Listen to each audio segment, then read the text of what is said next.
2, 3, start. The tiger. In this case, a big one. But let's deal with him at length in the next scene. On second thought, this turkey don't deserve my own special sentiment.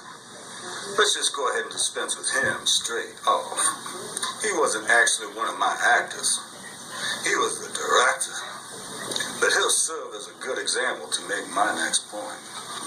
I have a kind side to my nature and a not so kind side to my nature. I can pull strings in both directions or choose not to pull them at all. I did one afternoon, except for me. My broom, my mock producer, that being the theater owner, Mr. Nice, and the pompous director I unfortunately allowed him to hire. Against my better judgment, I might add. I should have been clear to the kindly old gentleman as the type of persons I prefer to direct on my stage.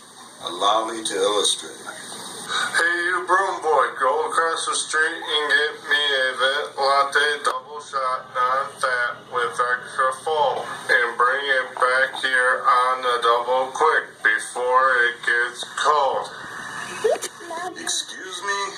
I asked with great incredulity. You heard me. Hop to it, Sparky. Excuse me, Mr. Jerkins? Jerkins? Is that really your name? Do people call you Jerk for short? Okay, mate. You just talked to yourself on the employment line. Pick up your things and leave the premises immediately. Excuse me, Mr. Jerkins, but with all due respect, you can't fire this man. Right? He's your employer. I therefore request, with all due respect, that you terminate this Chucky Briar's unemployment forthwith. Did I forget to mention that this director is an ex-pot Brit? I also, as well, cannot fire this man. Why not? The unusual situation we have brewing here. May I have your permission to blow your cover? At the present time, I see no other alternative.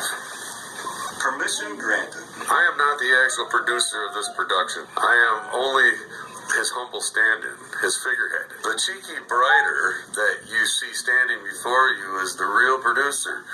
And if I were you, I would apologize to him immediately before he fires you. Too late. You're really going to fire me?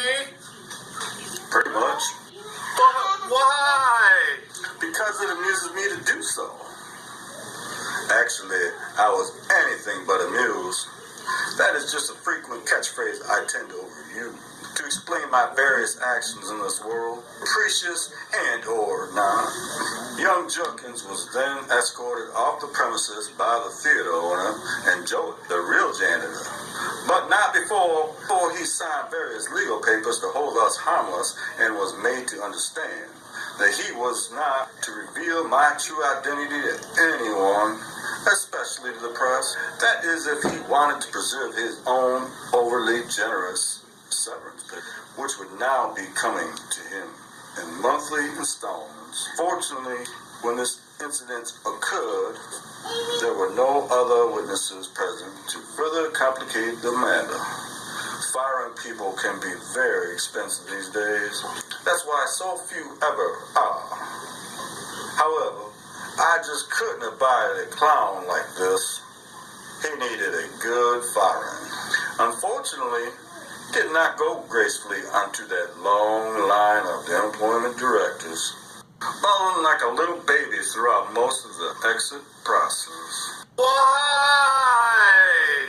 Nevertheless, all the actors connected with the show were much relieved upon the news of the sudden departure of ex-director Jerkins. Evidently, he was not a very popular taskmaster.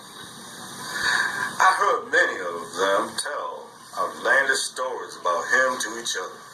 People will speak much more freely and openly in front of nearly invisible janitor than they would in front of a very visible employer.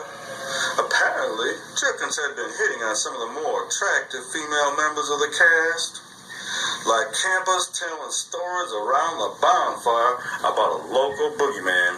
They spoke of him in a very hushed, whispered tone, with lots of giggling and knowing looks to each other, as it greatly seemed to amuse them to do so.